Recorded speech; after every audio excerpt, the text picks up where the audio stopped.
Sciences. It is my pleasure to welcome you all this morning for the beginning of this international workshop seminar, Fathers on Belief and Gender Equality, Comparative Perspective. This is the kind of the seminar in the research activity that expresses quite well the activity of the Institute of Social Sciences of the University of Lisbon. We are a research institute, we are a graduate school, and we are committed to transmit and to circulate to a wider audience, to a wider public, the outcome of our research activities. And there is no doubt that this activity, research agenda, research program, and family and gender studies is very much at the beyond of the activity and the agenda of the Institute, not only in the past but also in the present and hopefully also in the future. I'm most thankful for Karin for putting together the coordination of this research activities at the Institute, and also the fact that we are dealing here with comparative approaches and we are learning experiences from different European countries is very much also the kind of research activity that we are committed to. So it's a pleasure to welcome you. Thank you very much for being here, and I hope that you have that here at our Institute a good and comfortable environment for the activities that will develop throughout this 2 days. Gostaria também de agradecer a presença de todas as instituições que tornam possível esta colaboração com o ICS, particularmente o CITE, a Comissão de Cidadania e Igualdade de Género, o CITE também, a Comissão de Igualdade de Trabalho e CITE, e agradecer esta colaboração, que é uma colaboração também que já se vem desenvolver a longa data, e eu peço depois à minha colega Karin para compensar tudo aquilo que sejam as referências institucionais, tudo que eu eventualmente possa ter esquecido, mas que de facto expressam aqui, que expressarem no Instituto, de facto, o nosso maior empenho, maior interesse em colaborar com instituições diretamente relacionadas com o desempenho do país, que é também essa a nossa missão. Muito obrigado, thank you very much, and enjoy your stay.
Try to do a white paper on men on equality in Portugal, which is something that we never did before, and study men and equality is something that this house here, and Karin is one of the persons that are working more with these subjects here in our country, and our commission, which is the Portuguese Commission for Equality between Men and Women in Workplace. And for so long we always see this subject of equality, gender equality at work in the women perspective, and so for us it's so important now that we be able to start to explore the other part, and probably the goal can be achieved if we look to the two parts as a whole. So thank you again. It's more than a pleasure. I think that it's a fantastic chance that we have for those 2 days that's going to happen now to increase our information and And I'm sure that we're going to learn lots of things, so I'm very anxious about this meeting actually. It was in the program says that I should speak about Portuguese policies of work-life balance. Well, it's not easy because we don't have much, and probably because for a long time we have this organization with grandmothers that for so long take care of the grannies, and so it was easy at a certain point to do some work-life balance through the grandmothers and not so much the grandfathers but the grandmothers. But that changed forever, of course, because in this moment in Portugal women are in the workplace as much as men, and they stay for long. And so today it's common to have the grandmothers are working. So on the enterprises, or so they are not at home taking care of the little ones. So that starts the big issue about work-life balance in Portugal, and it starts for like 20 or 25 years ago, and we're not being able to really arrange good policies in this subject. Although there are some things that were made, especially in the last government, the socialist government, during the beginning of the 2000 between 2005 and 2009, I think we can say that the big or the most important measures that were taken was taken at that time, and there are two ones that I would like to stress here, which is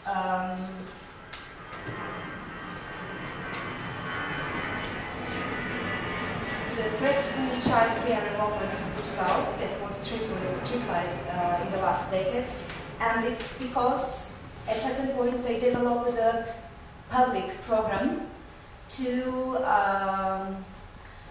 help non-profit institutions to grow or to improve those institutions for child care, and through that partnership between the public and the private sector, not exactly the private but the non-profit sector, it was able to grow a lot this school of child care enrollment, and it was a huge improvement, and that allowed us actually to achieve and leverage the OECD average, and we are now about 65%. Then what we did also, it was something absolutely new, and it has a lot of consequences and very fast, which normally doesn't happen with the law. Which is, we changed the law, the labor code, to the parenthood, to the parental leaves. What we did is to try to put more men sharing parental leave, and I can tell you that before we changed the law, and we changed it in 2009, 2008, yes. Before that, we had like 0.5 or 0.8% of men sharing parental leave with women.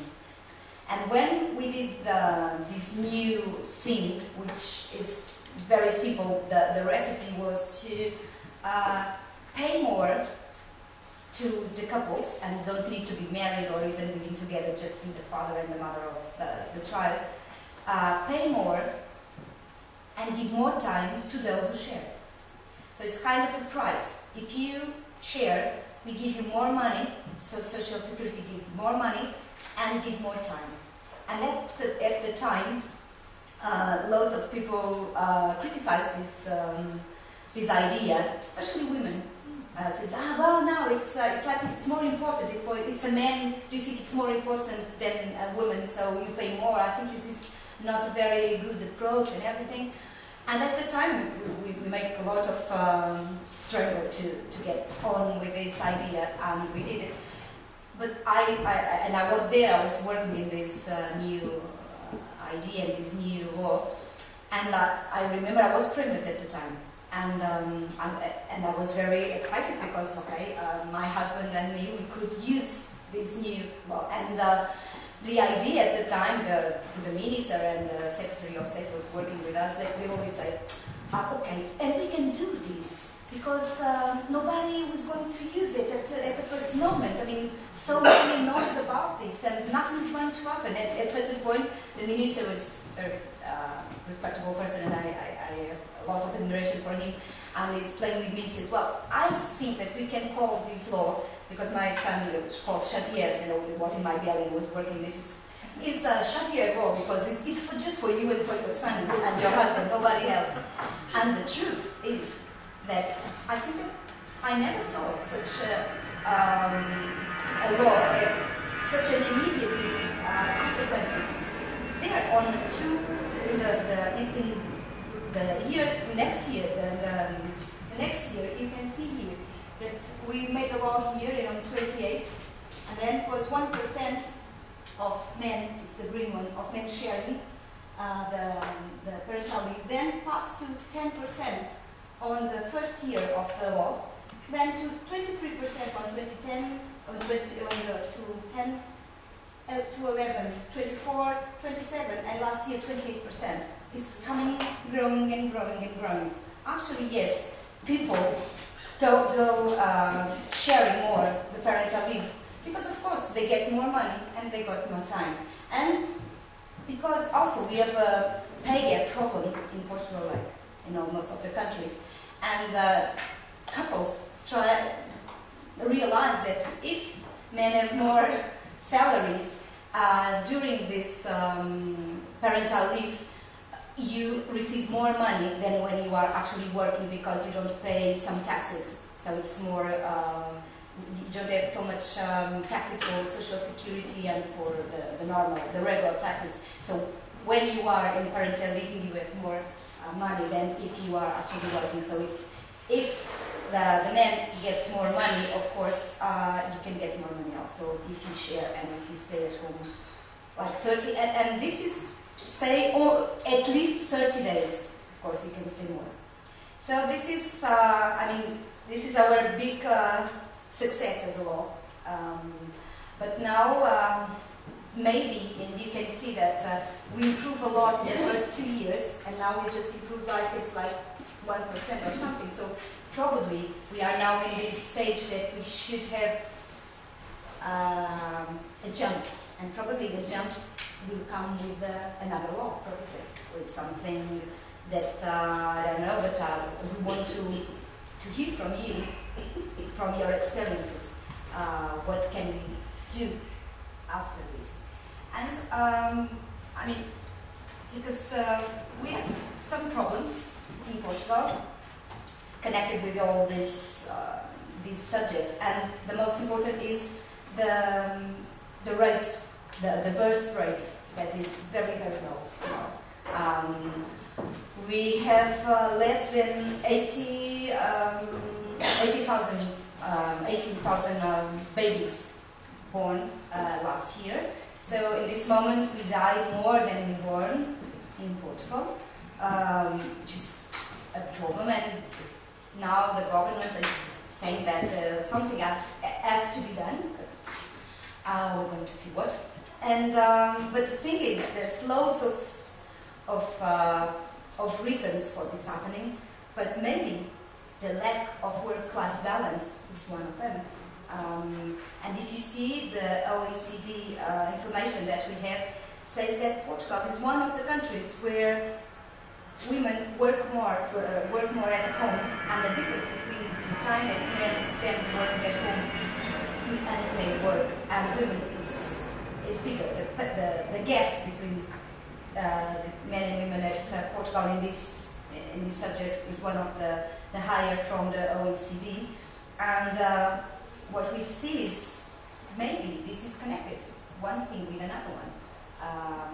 And when we decided to study all this issue in the men perspective, is because of that also, because usually the discussion is about why women are not having more babies, and we never say men means okay.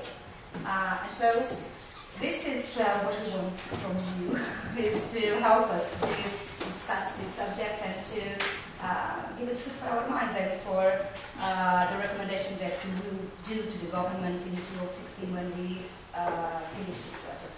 So thank you very much.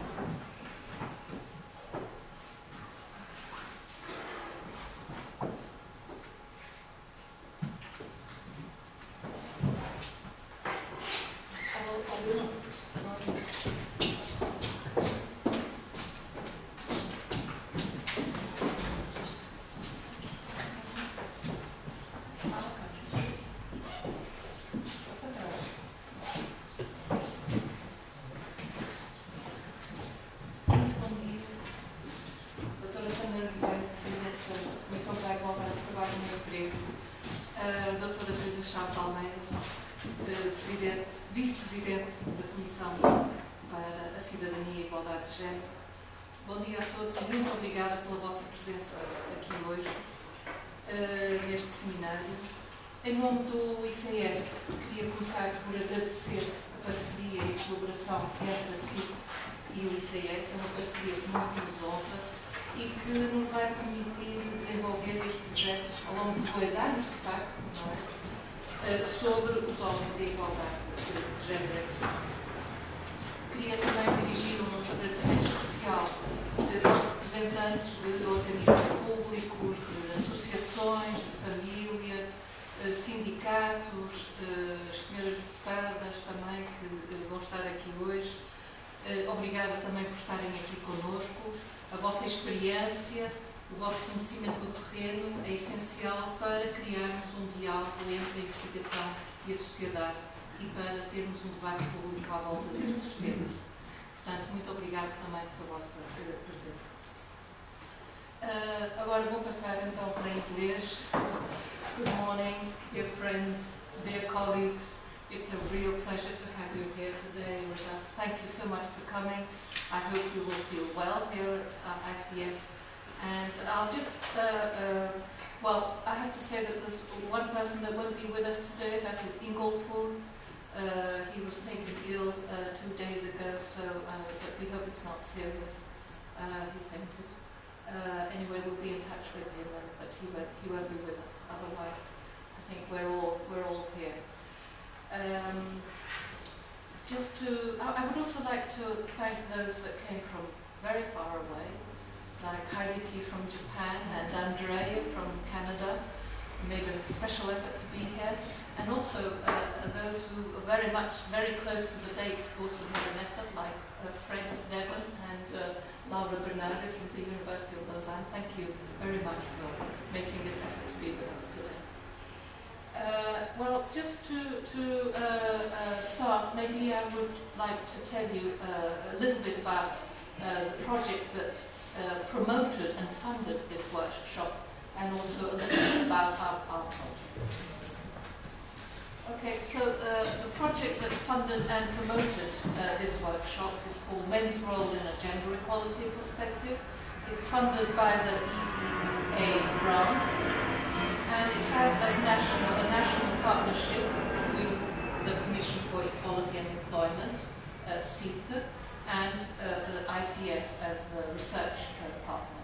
And it has 2 international partners, the Norwegian University of Science and Technology, represented here by Margaret and Ellen, and the Universidad Autónoma de Madrid, represented here by Gerardo and Pedro. So what are the key aims of this project? Well, first of all, to promote awareness and knowledge on men and gender equality in Portugal. As Dr. Sandra Ribeiro was mentioning. So one of the aims is to produce a white paper. This project will last 2 years. And we also want to have a platform for debate and dissemination, and that's why over these 2 days you will see a lot of representatives from family associations, 2 members of parliament, also stakeholders from different areas that will be with us to listen to what we have to say, and also to try and brainstorm, as Dr. Sandra Ribeiro was saying, on what should be done to improve awareness and knowledge on men and gender equality in Portugal. The second key aim is to carry out fundamental research to feed into the white paper, and here we're going to do basically 3 main things. First, we're going to update the statistics on men and men's role in families in Portugal and also in Europe. Then we're going to do a review on legislation and policies. And then finally, and this is where we come in, we're going to do some new research on fathers. And so we chose this line of research, Fathers on Leave Alone, a comparative perspective. And that's why we were able to have this workshop. And thank you once again for helping us to organize it. So now just a few words on this project, on Fathers on Leave Alone. So as you know, what triggered this research in our leave network was the fact that there has been an enhancement of fathers' entitlements to leave in order to increase men's participation in the care of their children. And of course, since the 90s, nearly all European countries, in fact about 10 of them, now have at least either paternity leave or other types of individual and non-transferable leave rights for fathers. But the main one, of course, is paternity leave, that is the right to at least a few days of paid leave taken with the mother after childbirth. And then some countries have incentives to encourage fathers to take parental leave. Some even encourage them to take daddy month, that is the right to a paid leave for day-long care of the child when the mother returns to work. Well, I won't go into this because Margaret is going to present data on European countries and talk to us a little bit about fathers' leave rights. So this is just to give you all some idea of what triggered our project. So what I think really is the main challenge for us was the fact that fathers' experiences of leave, especially of those who take leave in a home alone matter, there wasn't much research on it. There was obviously some research carried out by Norwegian research in the 1990s and also by Swedish researchers. There has been work on stay-at-home fathers carried out in Canada and Belgium, but we felt that there wasn't a body of research which allowed us to really understand how this home alone parental leave was experienced by fathers and what the consequences of this type of leave is for fathers, and also the impact of this leave on family life, work-family balance, gender divisions, parental responsibilities and perceptions. And of course, which the main challenge for us here today, how fathers' personal experiences actually differ across different international policy contexts. This project on fathers who take leave alone, comparative perspective, brings together researchers from 11 countries, all belong to the international network on leave policies and research, and these are the 11 countries that will be here today. Iceland won't be represented. So we have some countries who promoted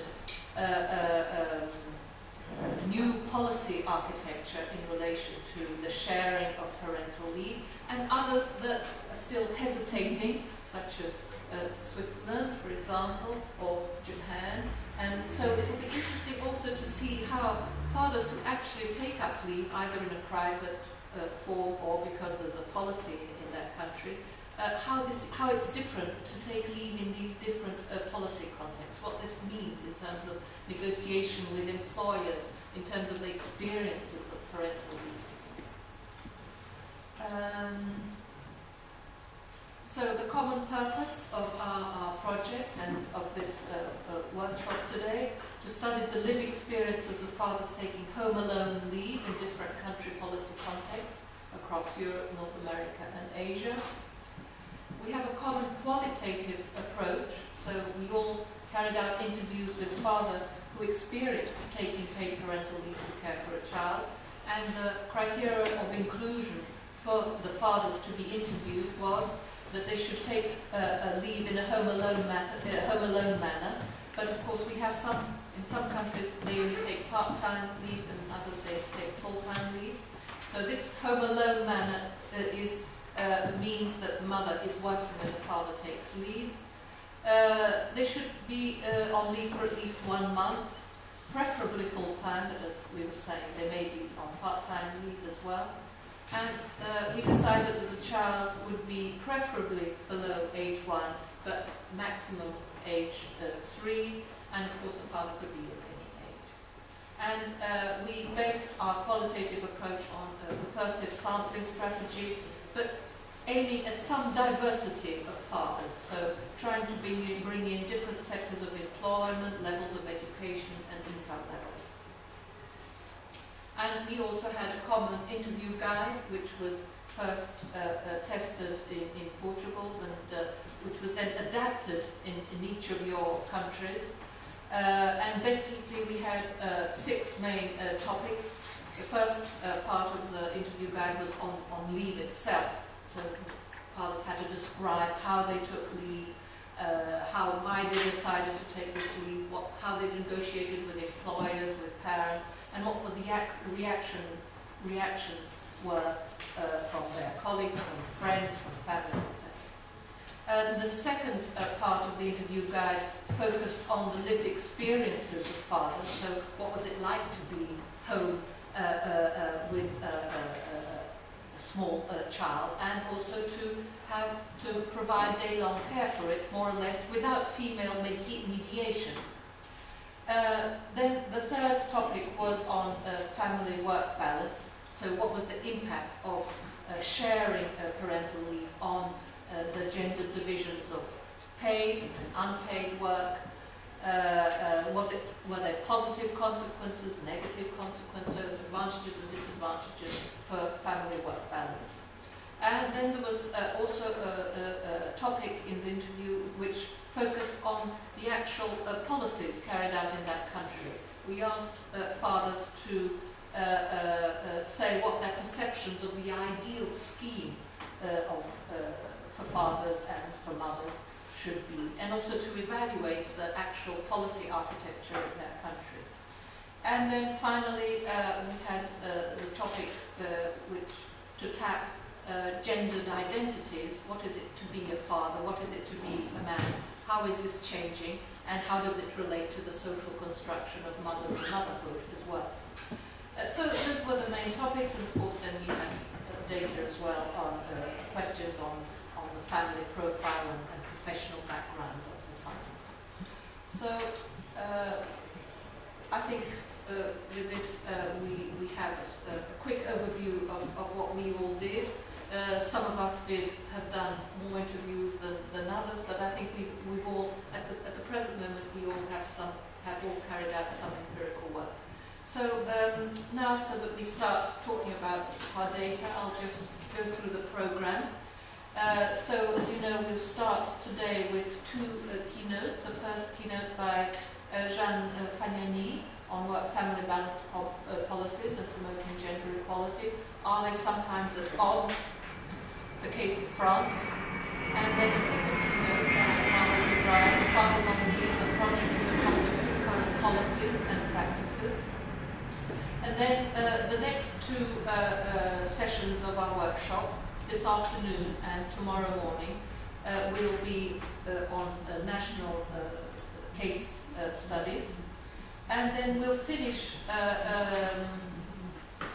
tomorrow morning with, at 11:30, with a general discussion in which we will brainstorm a little bit on recommendations for leave policies and a gender equality perspective. So this is also to pick on your brains a little bit in relation to this project, which would like to also produce some reflections on what should be done to actually continue to promote fathers' participation and sharing of childcare. So here we will have Fred Devon, we will have Maria do Céu Cunha Rego, who was a former president of CITE and also one of the main policy makers of the new law, which Sandra Ribeiro talked to you about. Andrea will bring in a more general overview of leave policies, and William Adema, who isn't with us yet but will be arriving in the lunch hour, will also provide thoughts and information on OECD countries. Lunch will be at 1 o'clock, and you have to go up to the 5th floor. So you can go on through the lift, or you can go up the stairs.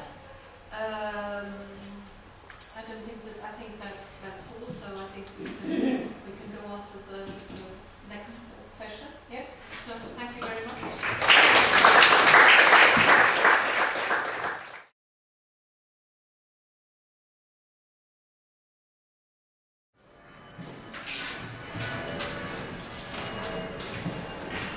So, good morning. And first, I really want to thank Karin and her colleagues for inviting me to this very interesting workshop. Thank you very much. And I'm really very happy to share insights with some experts on fathers on leave. So as you are much better know than myself this issue, I choose to focus on work-family balance policies and promoting gender equality as well, and to ask, and I will try to partly answer these questions, are there sometimes at odds? And I will suggest that very often it's the case.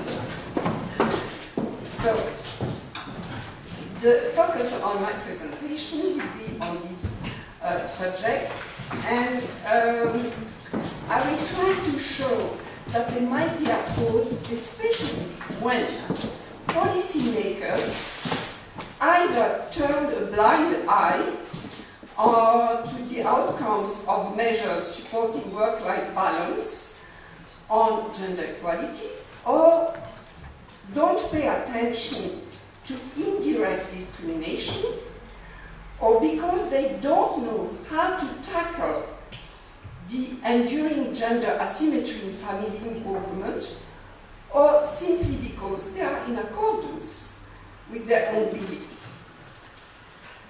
And in the first part of my presentation, I will take three examples. First, parental schemes. Second, the flexible working arrangements and family-friendly policies in the workplace. Third point, the gender issue in the caring sector. It's much more subtle, indirect discrimination. And then by taking into consideration the current economic context, which is very specific, with unbalanced power relationships between the employers and the employees, I will make some comments on the current conditions under which working fathers can afford to take up parental leave or avail themselves at the company level of family-friendly working arrangements. Then I will very briefly conclude. So I will mainly focus, it's true, on France, because, of course, France, as you probably know, provides well-developed childcare services, along with very traditional lengthy leave entitlements. But I think, and you will tell me if you agree with me about your own countries, I think that most of the points I will try to make are appropriate to many other European countries. So, let's begin with the first point. Parental leave schemes. About 2 decades ago, when I contributed to a book published by Peter Moss and Sheila Kammerman, I made the point, and sorry, Fred Devon, I made the point that it was, in fact, kind of sort of poison chalices. I will explain, sorry. I go back to my, no, sorry. How can I don't know, have a problem here with my, yeah, it is, sorry.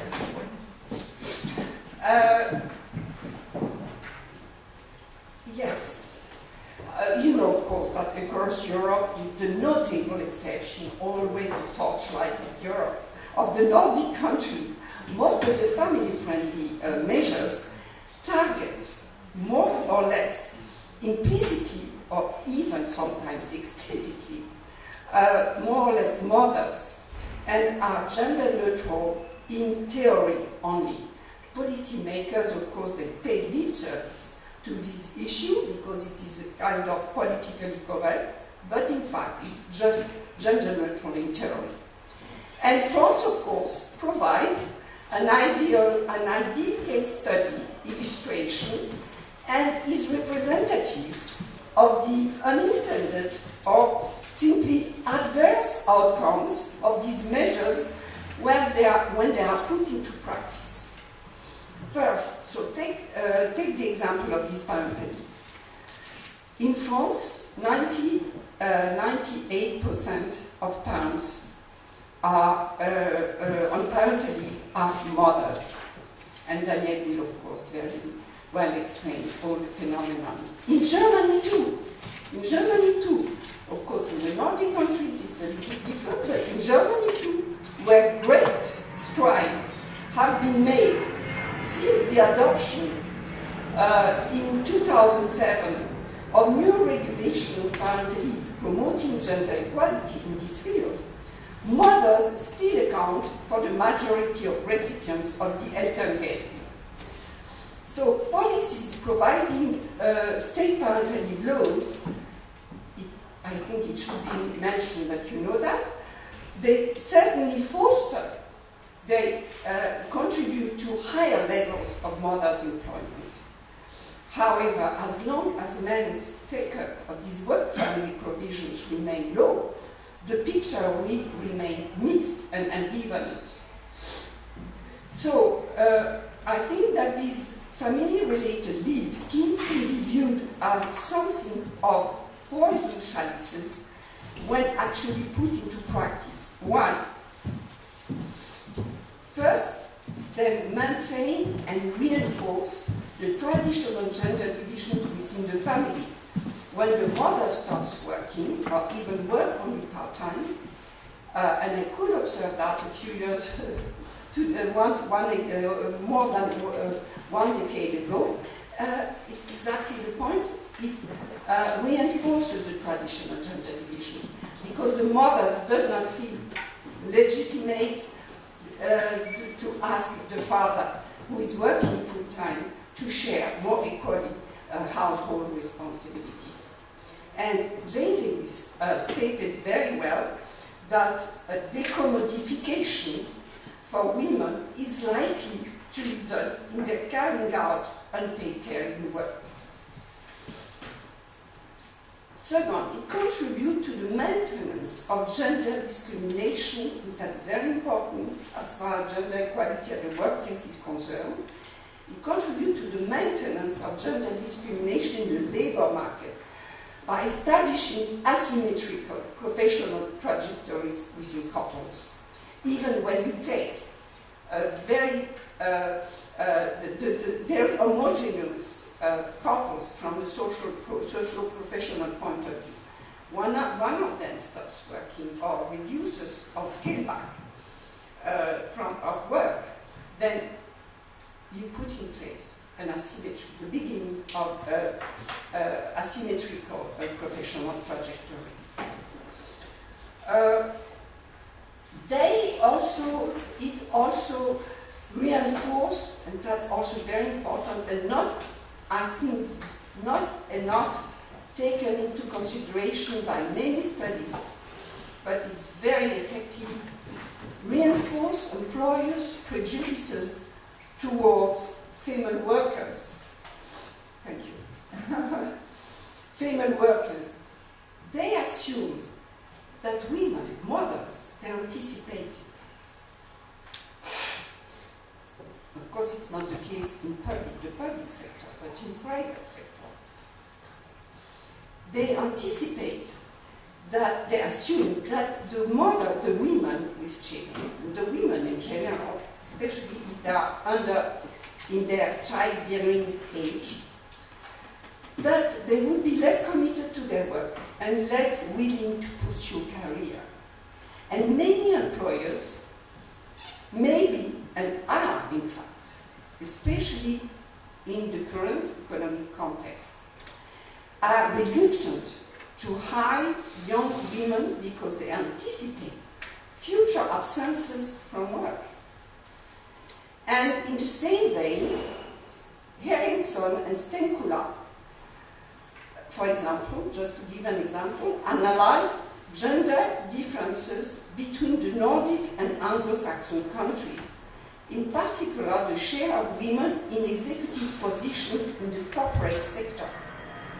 And they conclude that a rational response by employers is to exercise statistical discrimination.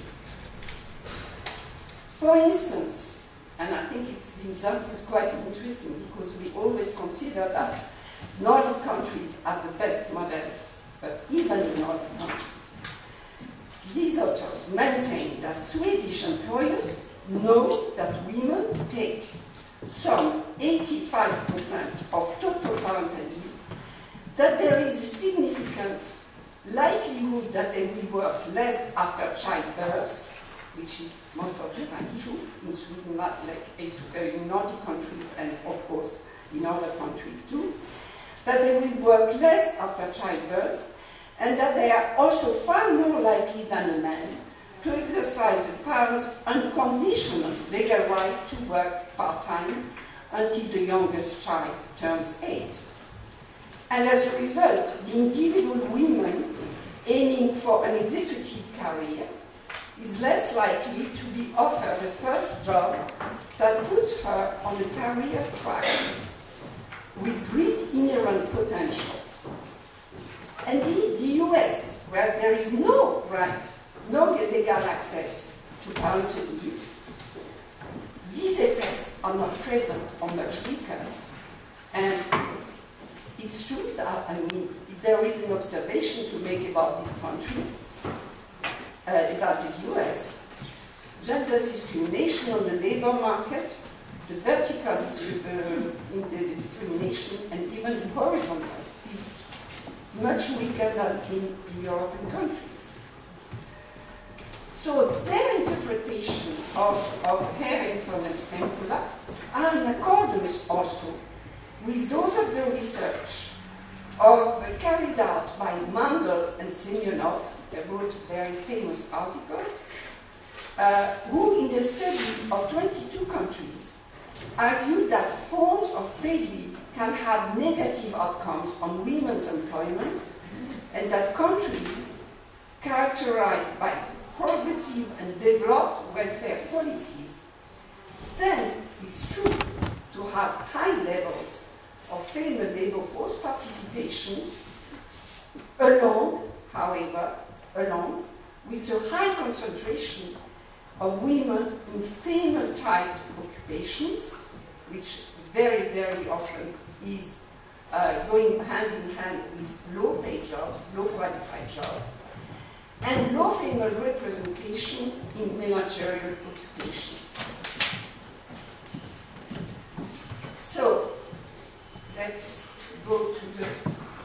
second example. Flexible working arrangements and family-friendly policies in the workplace. And here we have to deal with, to address an issue related to indirect discrimination. Why? For instance, indirect discrimination, you know of course it is, but just let me give an example. If a collective agreement denies part-time workers the benefit of an end of the year bonus, and if in reality it turns out that this category, part-time workers, that this category of part-time workers is primarily made up of women, it will be, of course, an example of indirect discrimination. And as far as family-friendly, flexible working arrangements, and I could observe that in France and in Germany because I'm very often comparing these two countries. And as far as family-friendly, flexible working arrangements are concerned, women are the main recipients of provisions, in particular for reduced hours. And data from OECD show that in all countries, the majority of wage earners working part-time are women.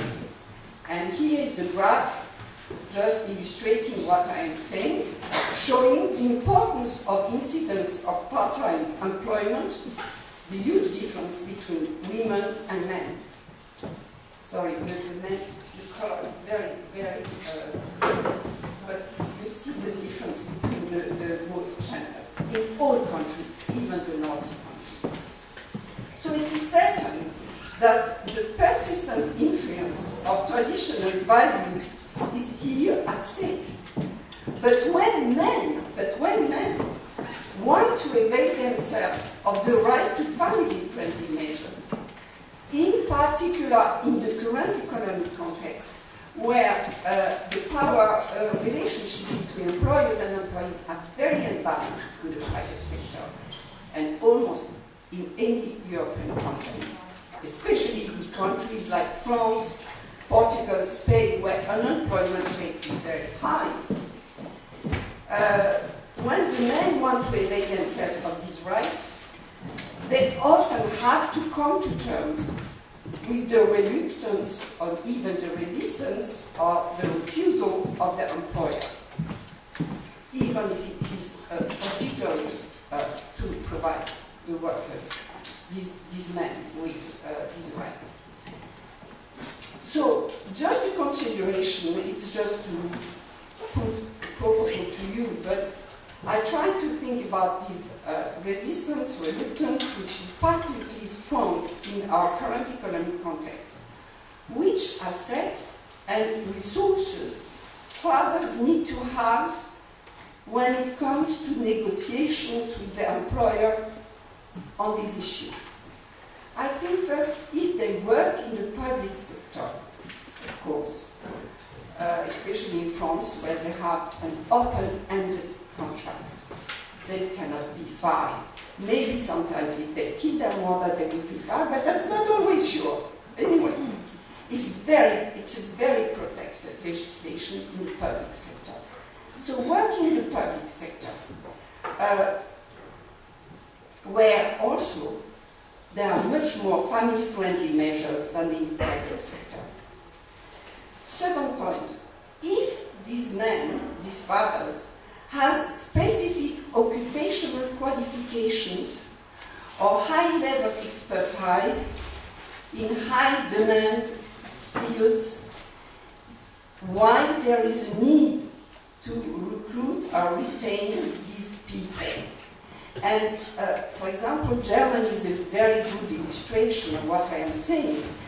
In the company, private sector, where they need to retain the skilled workers, the high qualified, or even the skilled workers, they are much more generous. They abide much better by the law as far as family-friendly measures are concerned, because they want to retain in Germany it's especially the case, which explains why so many young people from the Mediterranean countries want to go there also. So anyway, third point about these fathers, balanced power relationships between the employer and the employees, taking into consideration, as I said, I repeat myself, but that in the current economic crisis, this is really the case. And fourth point, presence of trade unions, which is the other case in France, presence of trade unions that support equality at work. So, however, against this background, hurdles for men, for fathers, remain hard to overcome. And some research also, interestingly enough, I would like to mention that because I tried to make a kind of state-of-the-art literature on that. Some research suggests also that among men who don't avail themselves of these parental leave or family-friendly measures or even work very long hours, it is sometimes for them a strategy for dodging unpaid care, for not doing some care at home. And I think that here we could say that for mothers too, who avail themselves, that's the reverse, who avail themselves of parental leave, it is also a strategy for dodging, but this time paid work, because many of them have low qualified jobs, low paid jobs, and it's a way, not especially to really care full-time for the child, but to for dodging work, with bad working conditions, where they are under pressure, etc., especially in our current economic context. So once again, in this domain, asymmetry is still the rule, asymmetry between gender. But interestingly also enough, I think that the issue of the staff in the childcare sector is also at stake in regard to gender equality policies. So that's the last example I wanted to present. Of course, publicly supported good quality childcare is a linchpin, of course, all that. It's a linchpin in work-family policy infrastructure that helps mitigate work-family conflict, etc., which mothers, of course, may otherwise address by leaving employment or scaling back their job, etc. But in this domain, I would like to mention an unexpected first, but positive this time, but unintended outcome in regard to gender equality in unpaid care. The share of the issue of the share of at home between parents for looking after the child. Over the last decade in France, there has been a change in the calculation method of childcare cost to parents when their child attends a center-based setting, a crèche. And I want to illustrate that money also matters very much in this field too. Before, they calculated the cost to parents were depending on the number of days the child was attending the crèche. Now, because they introduced a reform in the calculation method, and the aim was not to promote gender equality, of course, but the aim was to increase the number of slots and therefore the number of children who could attend the crèche against the background of a shortage, of dramatic shortage of places in childcare provisions. In France, we are very generous in this field, but we also have a lot of children. So the demand is even greater, is even putting pressure on policy makers to increase the number of places in childcare. And that's very interesting because I think the reform was.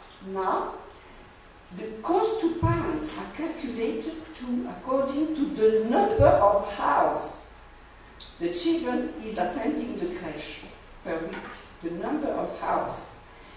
And it seems that, of course, some research would be needed to really investigate deeply this phenomenon. It could be a good, an interesting issue to investigate.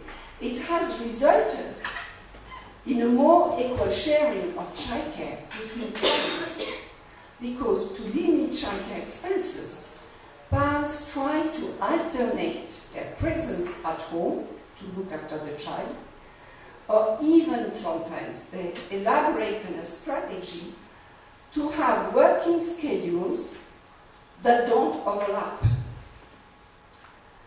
So that's in indirect. It's interesting because the aim was absolutely not the gender equality issue, but to promote, to enhance gender equality at home, but it might result in that, and it seems it results in that, especially for middle income and low income families. Childcare, however, and I have 5 minutes? 2 minutes, okay, 2 minutes is enough. Childcare, however, in the public sphere, and that's a point you know very well, of course, remains primarily a women's issue. 85%, maybe 90% of the childcare sector in France and in other countries, and in Germany somewhere, it's often the case, are made up only of women. Consequently, gender discrimination, horizontal and vertical discrimination on the labor market persists because women remain concentrated in female-type occupations, mostly not so well paid like other economic sectors, and very, very stereotyped jobs. And moreover, it reinforces the prejudices that caring for children is only a woman's affair. So all this represents a strong disincentive for young men to apply for a job, of course, in the childcare sector. So to conclude, some questions, 2 questions, and then a final comment. Does this mean that real equality between men and women still largely remain a pipe dream?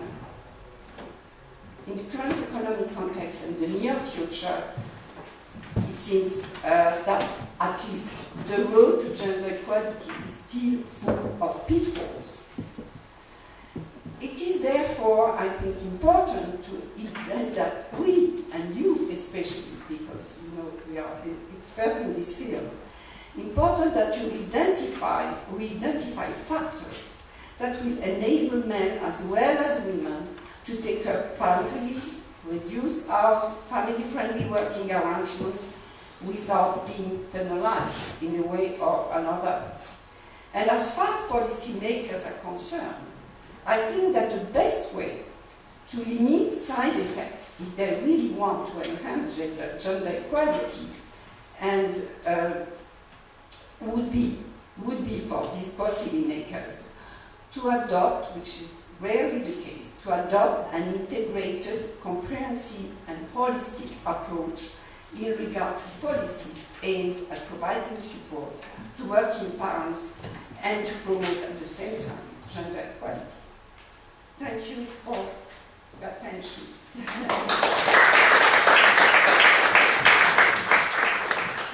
So we have now 10 minutes for discussion.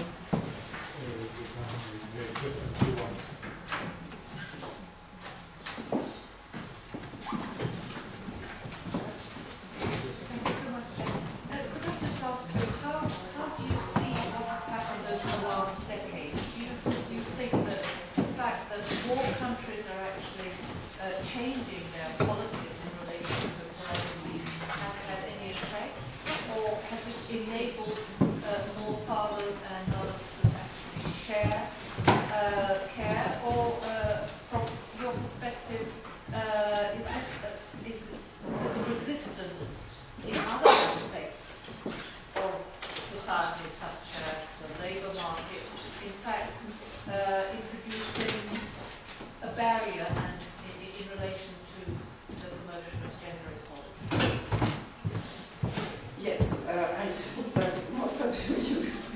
answer also very well because,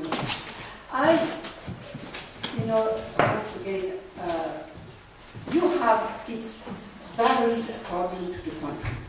Let's take the example of Germany. With this reform of parental leave, Germany was looking on this, it was looking just at Nordic countries. Once again, it's always the torchlight, as I say. And they improved the situation in this field. It means that before, it was only 2% of fathers were taking up leave in Germany.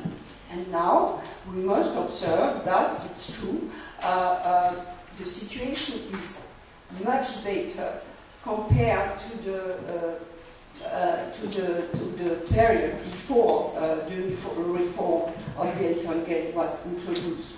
More fathers take up, much more fathers, about 60% of them avail themselves but only for the 2 months of the statutory, because they have adopted the lose it, take it or lose it approach. So the 2 months are taken up by the fathers. Not all of them, but still a much higher percentage than before, which is a big progress. Even if it's most of the time, it's about 70% of them, it's only 2 months, but much better than before. In France, the situation is not very, it's not very good too, but on one reason, the money matters. Money matters very much, because in Germany, the main change was, before it was a low flat rate benefit, now it is income related. It represents 67% of the former wage.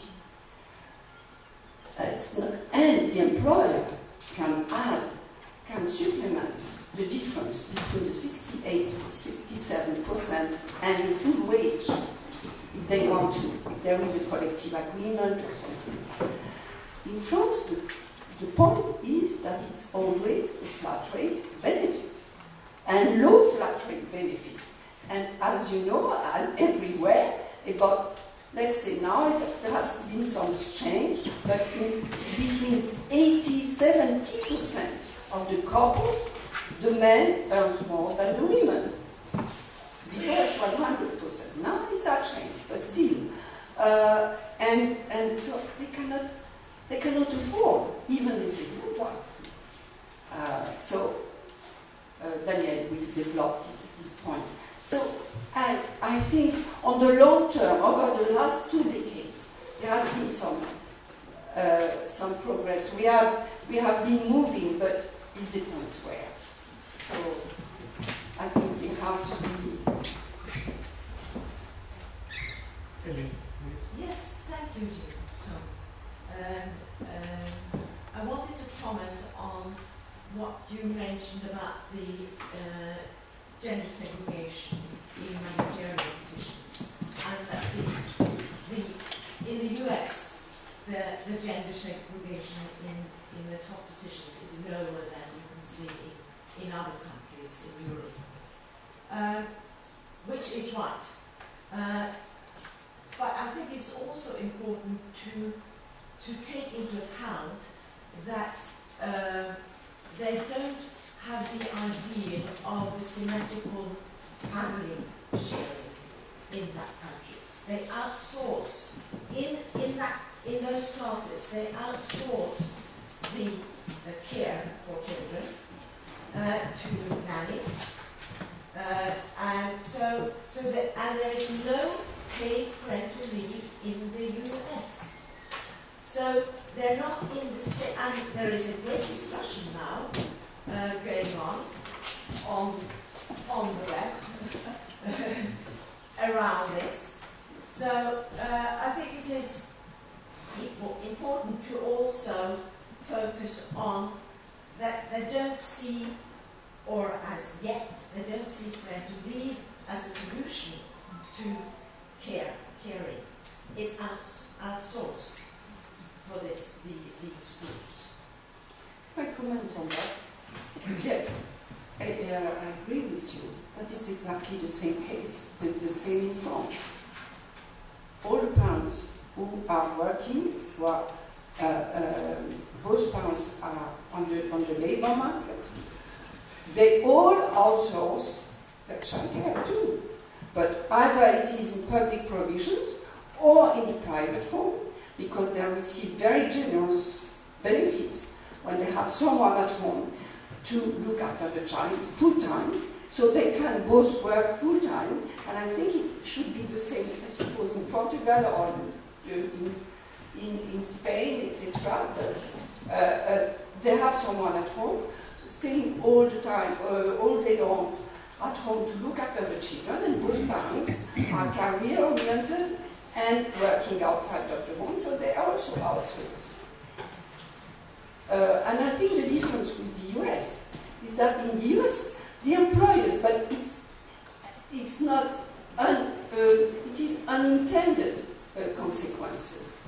Because the point is that in the US, the employers don't anticipate about any schemes which don't exist. In France, but the same more or less in Germany too, also because, but these schemes are less generous. They can anticipate because the employers know very well that the parents, but they know that it will always the mothers who will claim for that. Parental leave schemes, maternity leaves, sick leave for a child who is sick, and so on, and so on, and so on. And so they anticipate, so that in the current economic problems, they are reluctant to hire young women or to promote the women, which is always already working in the company, to promote a woman because, you know, it's skilled labor and qualified people. They want to retain even the women. So they are much more lenient about that. You know, they feel legitimized. But that's not the case in France. But unemployment rate even among qualified people is high. And where the men, the fathers and the mothers, but everyone, except in the public sector, is afraid to lose the job. So they are put under pressure, but it's not official, of course. The employer, even if it's statutory, they will take a way to avoid it, to say, okay, you can avail of it, but you know, when you come back, etc. I think the current economic context is very, very detrimental to gender equality. So we have time for our last questions. There are two petitions. First Daniel, then Fred. Bishop, please. It's not a question, it's just a procedure. In France, take-up parental leave by father is very low, but what is specific, I think, it's when father take parental leave, it's for a long time. As women, 15 months, it's a long time, the duration. I think it's important. Yes, Fred. Thank you, Karin. Merci, Jeanne. So as always, it remains most interesting to hear about France. I mean, you referred gently to the book of 25 years ago, where you delivered on parental leave in France. And I think the more you continue to inform us about France, the more I feel it becomes such an interesting case study for Europe and internationally, because it doesn't change. It doesn't change, and sorry, this is not but it's about France, and so for me this is one of the most interesting case studies to study how comes that it doesn't change, despite the fact that, let's say, France as a big EU member state is also having the EU directive since 1997 of parental leave as an individual right. And this has helped a number of member states to gradually have a shift to look Yeah. for major factors in the mindsets of French men. And But apart from yeah. money. Yeah, I see your point. I see your point, and I partly agree, but not completely. You know why? It's true that France is very often, maybe more or less unfortunately, but sometimes positively, an outlier. But,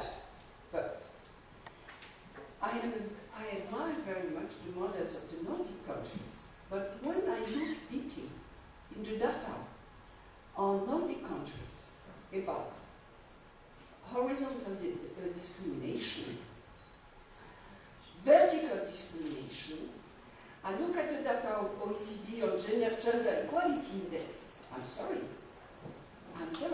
but more or less it's the same results. It's the same results. That's the point, you know, because why? There are many explanations. It's a complex bundle of explanatory factors. And of course, I just have some ideas like you. It's a complex issue to deal with. But I think that norms and values are so stiff, even in the Nordic countries, so deeply entrenched in the culture, that you cannot change. It takes a long time. In Germany, they could change in 1 year the parenting scheme. But they did not change the norms and values. And still women, look at this graph, even in the Nordic countries, most of the people who are working part-time are women. Gender discrimination is quite strong, in some cases even stronger than in France. And more or less, you have the same result. We are now in a situation where we don't know, we are in kind of social stalemate.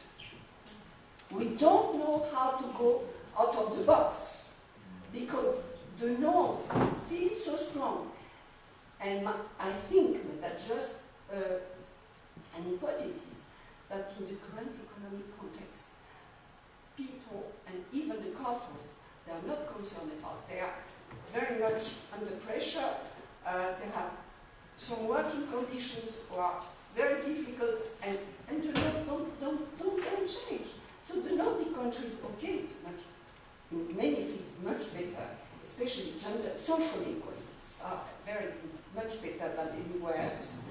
But gender, I'm sorry, it's not so. No, even if they are very good, even they have very, very explicit, and I'm sure they are sincere most of the time, which is not the case in our countries, in Belgium too. It's not that they are paying just lip service. But in the Nordic countries, I'm sure that for many reasons they are really sincere. They just want to promote gender equality. But look at the outcomes. They are not so. They are more successful, but not so much. Not so much as we could hope. So thank you very much, Jeanne. I think that the Nordic country representative can report afterwards when they have time to make the presentation to discuss Jeanne's point of view. Now we will hear Margaret presentation. Thank you.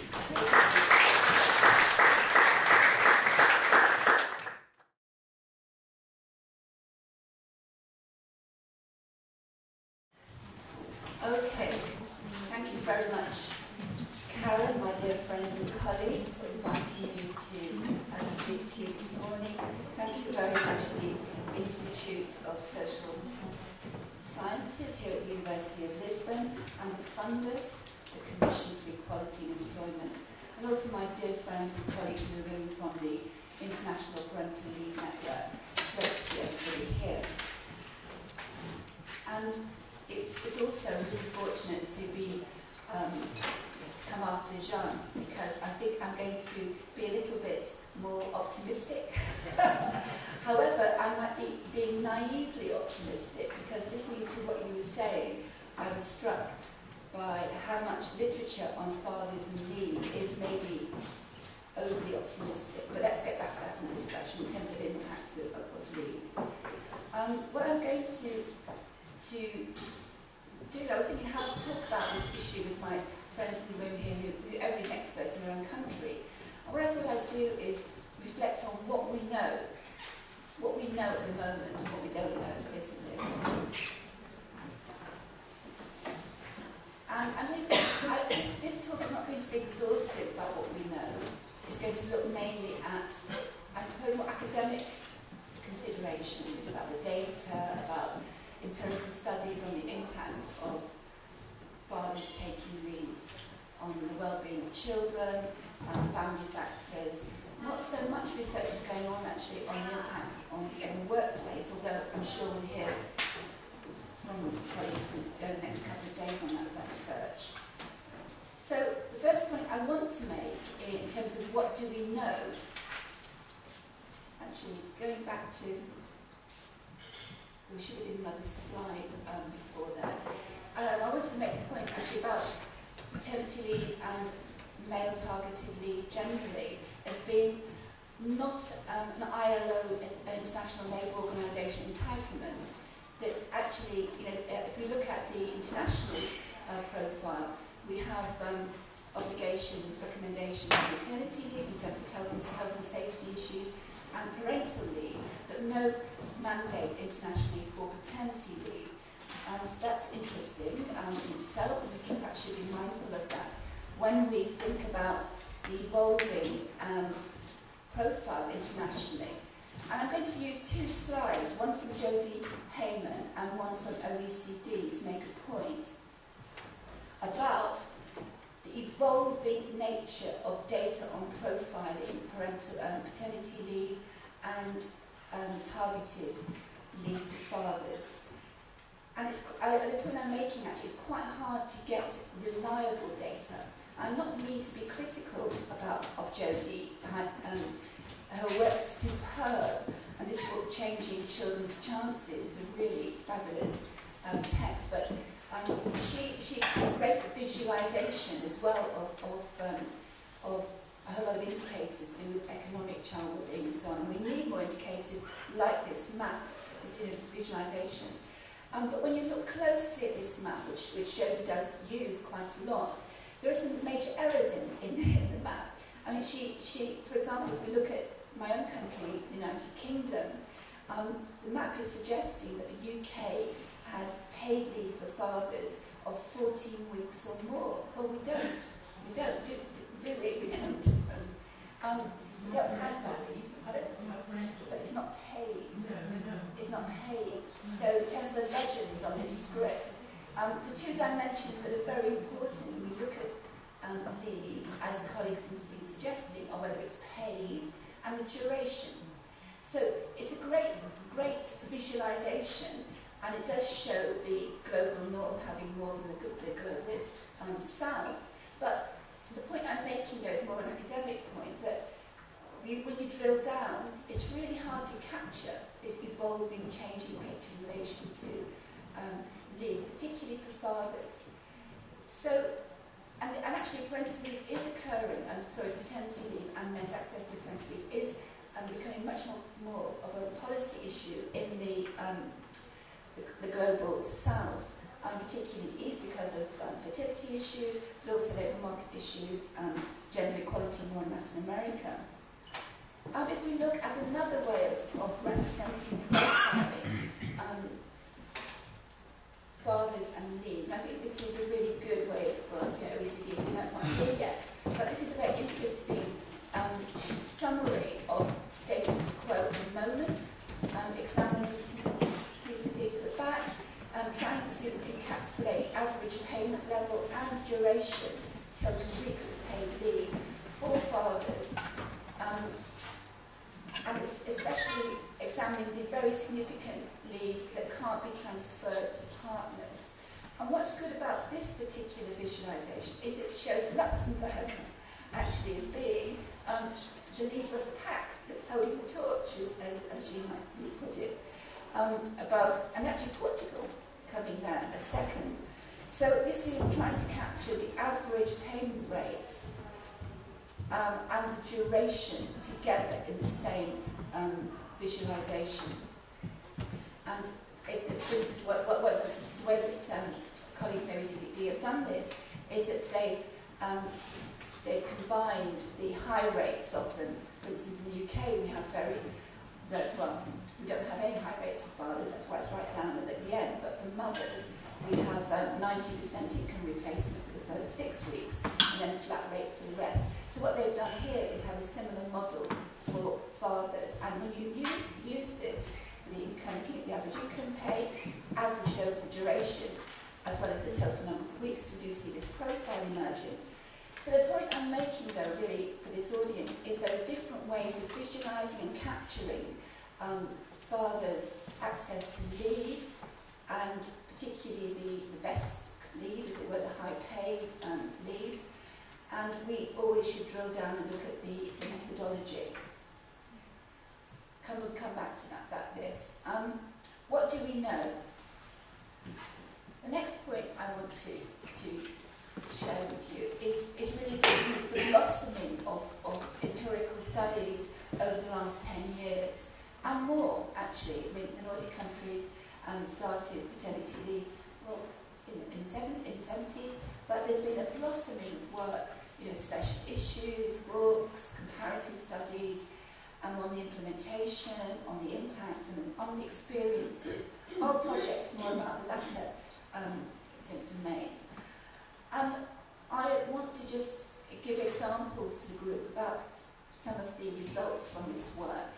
To make the first point, though, that there are many methodological challenges in trying to suggest that paternity leave or men taking leave has an impact, either on child outcomes or family well-being.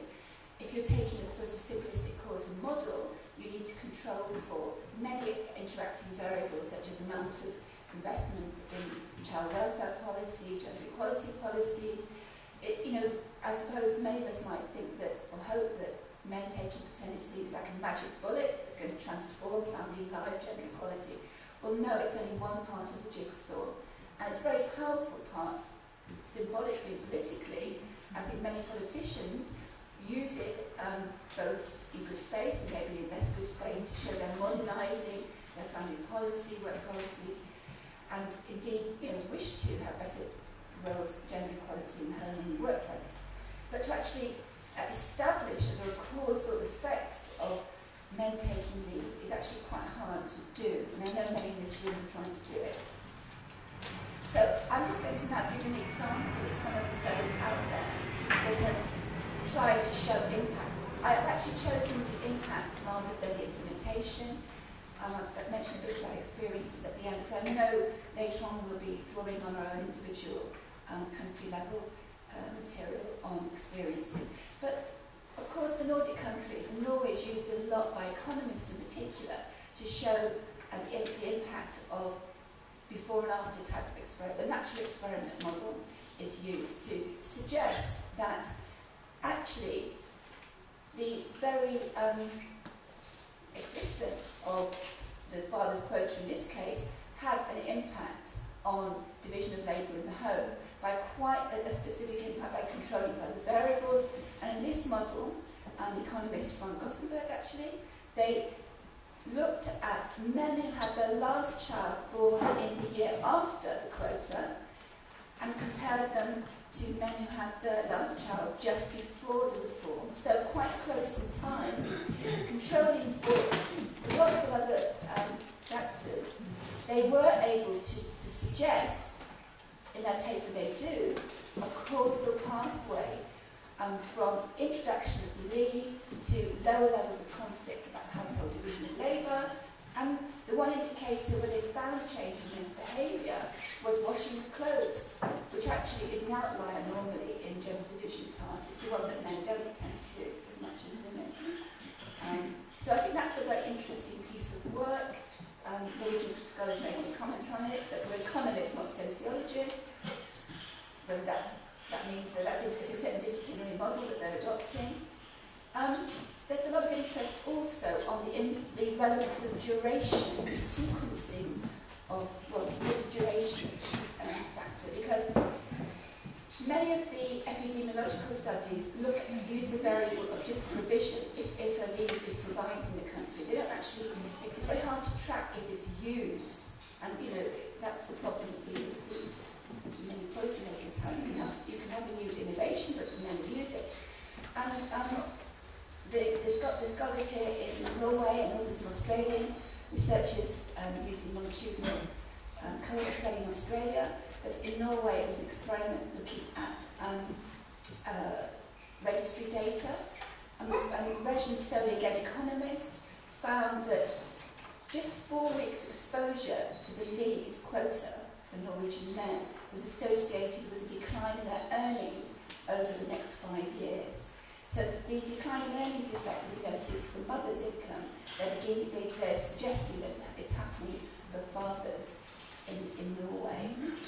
And in the Australian case, they're showing that, this relates to our work on soul care, that taking some leave earlier on in the child's life was associated with controlling other variables. Men later on in the first year engaging in soul care, but just at weekends. So again, these are macro sorts of longitudinal studies that are suggesting there's some relevance here to duration duration and follow through of taking leave in the Australian case. If we look then at the developing work on child well-being and family involvement, suggestions that fathers taking leave might have some impact on breastfeeding.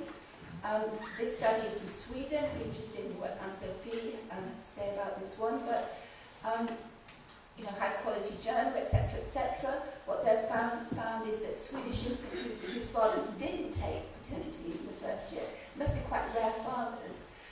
Those infants were significantly less likely to be breastfed at 2 and 6 months. So again, this is tracking data, controlling for socioeconomic profile in that particular study. And then the work from the longitudinal work in America, from Wolfvogel, showing that even in the American context, men who take 2 weeks leave tend to be more involved in child activities at 9 months, controlling for selectivity in that study. Because you might think that men who are attending antenatal classes, for example, or very involved in pregnancy, are going to be, continue to show involvement, but even controlling for that, they did find that men who took 2 weeks or more had greater engagement with childcare activities at 9 months. So we move on then to the more qualitative study. I'm just, as it were, illustrating the body of literature that's out in the academic field just now. We've got the classic work from our Norwegian friends here, in the early part of, we're still in the second decade of our millennium now. And this phrase, slow time, I think it's really a significant phrase from your work, that somehow, through the experiential work that the interviews that you did with the fathers, you were able to pick up this theme that being at home, I'm not sure if it was always alone, but tell us more afterwards, some of it was together, some of it, I think from what you wrote, when they're more alone with their children, their infants, they are tuning into synchronicity, the rhythm of the day, the child, and so on. Slow time, slow cooking, even though you don't talk about that in the paper in the book. They don't cook, okay?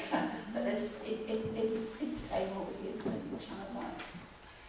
And then we have Andrea's work on that really lovely paper, Without Taking Her Leave Away, that shows there's still this really important gender negotiation in the home environment between couples, and the challenges that men face given the normative pressure on mothers to be the primary caregiver that's prominent. And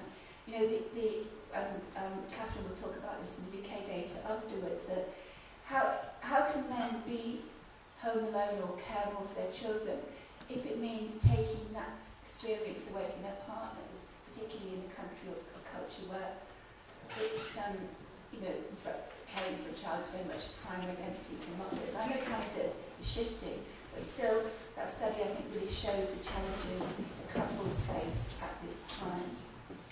So, in our project, what we are wanting and hoping is that each of us in our own countries will enhance understanding of what Marsilio calls, I think, situated fathering, fathering in context. You know, fathering is a very heterogeneous activity. There are many ways in which to be a father to father.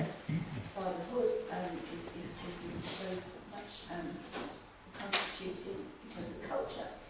So we hope that the depth studies that men taking leave alone, embedded in particular policy environments with niches that we live in our respective countries across the world, will contribute insights into how men father or care and earn at the same time for their children. And I realise I haven't really talked very much at all about the employment aspect of negotiation, but I have noticed there's less research on that side. So I hope when we discuss our work, in the next few hours and tomorrow, we can introduce new material to the room. Thank you.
Policymakers and politicians are trying to find reasons to promote paternity leave, and so they, which I'm trying to display the sorts of data that's out there. A lot of caveats need to be set around it.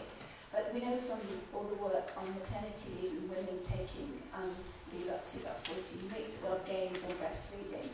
So there's something about being there, of course, that matters, obviously, for that particular maybe. But as you rightly say, shouldn't be seen out of context as one aspect of well-being for infants.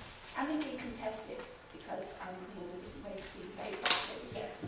And maybe sometimes it's because of this political idea, we want to have all these positive aspects of parental leave and especially paternity leave, and sometimes you jump too fast to these conclusions. For example, this is a very often referred to Swedish study which shows that in case the fathers take parental leave, then the risk of separation is much smaller. And this, in the same way, it's impossible to control for selectivity here. You really so much want these results. You need to be careful, I think, in jumping too fast. In line with what you said. I don't think that really then is the cause to jump too fast to the positive. Can really cover things that should be. I think it's very important to study fathers only alone. Why? Because we got the data on parental leave and take up of fathers. The point I think would be also to address the following issue. What do they do when they are on parental leave, these fathers? What do they do? Do they really do the same as, is still asymmetry the rule in this field? I mean, is it exactly the same as when the woman is taking the parental leave, she will devote, she's supposed to devote, but most of the time she devotes a lot of time to looking after the child. Is it really the case about fathers? And once again, I think the point is also to disentangle all the factors put together together and to control. I completely agree with your point. But also, what do they do really? Because you can have some fathers, because it's an opportunity to escape unemployment and for a certain time to spend some time training on training programs. Even my research on parenting leave, when I made that in the 90s, so many women on parenting leave did not spend all their time looking after the child at home. For many of them, it was an opportunity to follow a training program, for example, which was also good. I mean, which was also positive from the gender. No. So I think it's very important to investigate alone. I think that, I wanted to sort of show the impact studies as they're happening out there now, and they're used by quite a lot of politicians. But what you're rightly saying is we haven't really untangled sufficiently the black box, or the box of what happens in families when men and women take leave together or separately. And that's why our project's so important. And we've got some material, and we're going to talk about it in this meeting, but it's surprising how little we know. But if you look at time use data, we had a meeting in London a few days ago looking at the time use, and there's been a massive increase from time use data in investment in direct childcare time for men and women, trebling men's time since the 70s. Jeanne was presenting it, as reported in diaries. And similarly, for women, but particularly for highly educated in educational tasks, actually, as well as direct childcare. So there is some diary data suggestions that there is more time with children when they're young, engagement in educational promoting activities. But what's happening during the early period, under 1 year, we still have got relative gaps of knowledge there. Just a comment, Margaret. Thank you for the presentation. I'm really glad that you raised the methodological issues in terms of what they capture and your point about how you have to drill down. Because one of the things that I will mention tomorrow is, you mentioned the black box, the methodological issues that actually getting at gender equality in domestic life and in parental responsibilities is actually very, very complicated and very difficult to measure. So it raises challenges in terms of what gender equality is in households, in different contexts, using different concepts, and how we actually get at it. So I was glad you mentioned the methodological capacities that I think we all We're all struggling with, those of us in the field, with the concepts of involvement in family life, or couple relationships, or care of children, and we all use different phrases and paradigms to capture those. And we are working on process responsibility notions of how it's really hard to measure or even account for what goes on between couples who try to have a shared project or a shared gardening or whatever. How do you account for that? And the time use studies tend to measure time, but that's how you feel in the time as well, and whether or not you've wanted to be engaged in that activity at that time is another contextual issue to these absolute measures that economists and others adopt. just going on the positive impact list. A confirmation of the results you showed from Norway, because just last week there was a new article published by Norwegian sociologists Peter and Maio, which showed that fathers' working hours have dropped significantly during the last decade. And this is based on time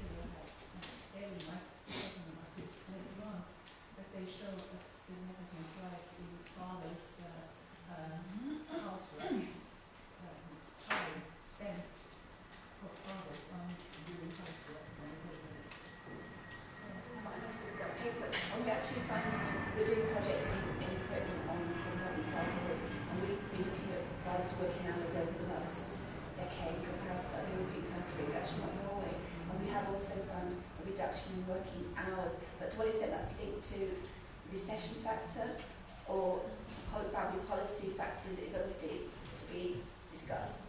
But we're finding also an increase in male part-time, fathers part-time working in a range of ways, you know, with a full-time earning mum, with two part-time as in household. So there's structural changes happening in the labour market, and to what extent that's occurring, you know, because of recession factors or because of family policy, I think it's a very interesting debate to have. Thank you, Fiona.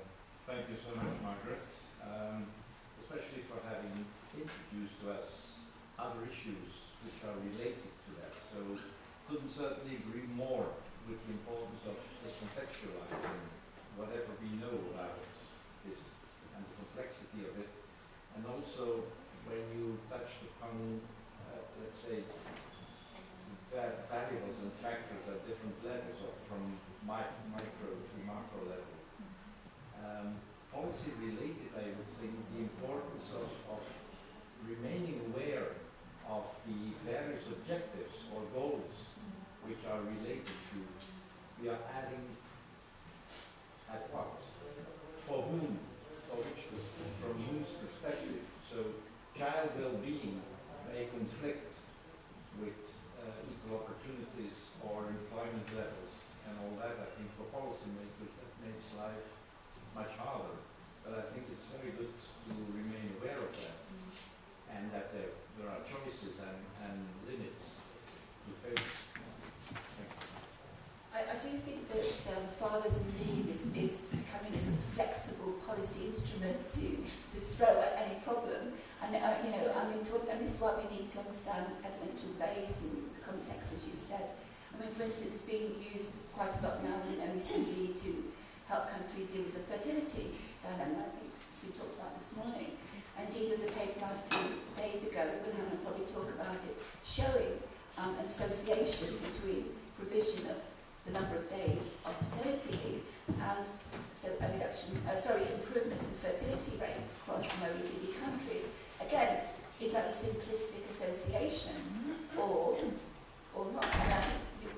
We, governments and policymakers have got different objectives depending on their country's problems, and fertility is a big issue in many of our countries internationally. I'm sure we'll talk about that in relation to Japan.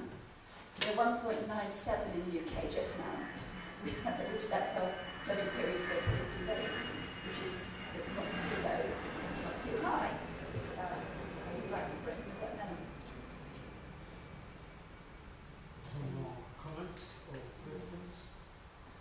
So it is now 11:06.